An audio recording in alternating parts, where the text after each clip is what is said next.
Louis, you're having a terrible nightmare. Go back to sleep. A Space Odyssey is one of the most important movies ever made.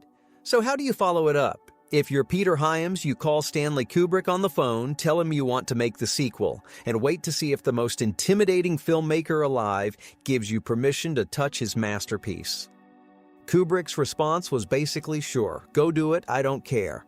Then he added, don't be afraid, just go do your own movie. Hyams needed to hear that, because Kubrick left him nothing to work with. After A Space Odyssey wrapped, Kubrick ordered every set, every model destroyed. He didn't want any of it recycled in cheaper movies, which was a real thing that happened in Hollywood back then. Robbie the Robot from Forbidden Planet had been popping up on television for decades. Kubrick wasn't having that, so when Hyams started production, his team had to rebuild the Discovery from scratch. They had to use frame-by-frame blow-ups from a 70mm print of the original film for reference. Roy Scheider leads a joint American-Soviet crew heading to Jupiter to figure out what went wrong with the Discovery and what happened to its crew. Helen Mirren plays the Russian captain. John Lithgow is the American engineer who has to spacewalk over to the dead ship. And the thing is, it works. Not as a Kubrick film, nothing was going to be that. Hyams knew he couldn't replicate that cold, almost alien style, so he made something warmer, more human. The Cold War politics between the American and Soviet crew feel grounded and real. It treats you like an adult. It doesn't explain itself to death the way modern sci-fi tends to. Every company that touched this movie went bankrupt. It's kind of incredible. A 12-year-old kid named David Freeman falls into a ravine in 1978 and wakes up in 1986. Hasn't aged a day. His family is 8 years older. NASA finds an alien spaceship nearby, and it turns out David's brain is full of star charts that match the ship's navigation data. So now David has to decide whether to stay in a future where his little brother is now older than him, or risk being vaporized trying to get back to 1978. It started as a Norwegian-American co-production. A company called Viking Film put up money and they started shooting. Viking Film went bust. Then producer Sales Organization took over and started pushing the project darker, way darker. At one point, Brian De Palma was attached to direct. Disney saw the project and wanted nothing to do with that tone, but they agreed to distribute it in the US. Then PSO went bankrupt too, so Flight of the Navigator became a Disney movie almost by accident because every other company involved had collapsed. The reason people still talk about this movie is the ship. That chrome morphing spacecraft was rendered using CGI techniques that basically didn't exist yet. The reflection mapping, that liquid metal look where the ship mirrors the world around it, was among the first of its kind in any motion picture. James Cameron basically lifted the look for Terminator 2. This one is basically Seven Samurai in space. The farming planet is even called Akir after Akira Kurosawa. A young kid has to fly across the galaxy recruiting mercenaries to defend his world from a tyrant with a planet-killing weapon. Robert Vaughn shows up playing essentially the same character he played in The Magnificent Seven. George Peppard plays a space cowboy. The movie cost $2 million, and it was a Roger Corman production. That $2 million was the most Corman had ever spent on a movie, and most of it went straight to Peppard and Vaughn's salaries, which left almost nothing for the actual filmmaking. And this is where it gets interesting, because the guy responsible for making the movie look like it cost 10 times more than it did was a former truck driver named James Cameron. He was just 25 years old. Cameron got hired as a model maker. Within weeks, he'd basically taken over. The original art director got fired and Cameron stepped into the role, handling production design, art direction, and most of the visual effects. He barely slept. He got fired and rehired twice. The spaceship corridors were spray-painted McDonald's containers. And somehow, despite all of that, the effects were the one thing critics actually praised. Cameron's work on this movie opened every door he walked through afterward. The spaceship footage Cameron created was so good that Corman reused it in at least half a dozen later productions.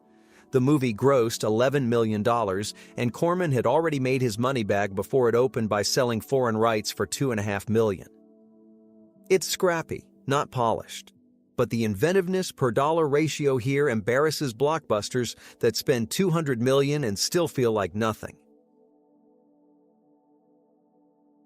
In 1984, a small effects company called Digital Productions had the fastest computer on Earth. A Cray XMP supercomputer filled an entire room cost about $15 million.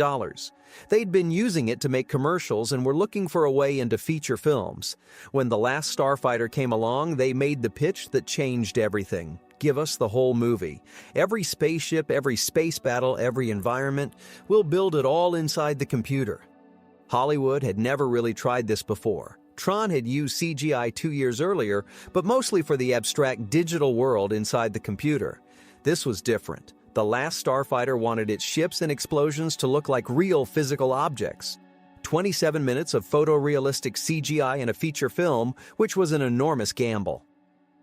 Ron Cobb designed the ships. He's the guy who designed the Nostromo and Alien, worked on Star Wars, worked on Conan. Cobb treated these digital spacecraft like they were real machines. Every surface, every detail had a purpose.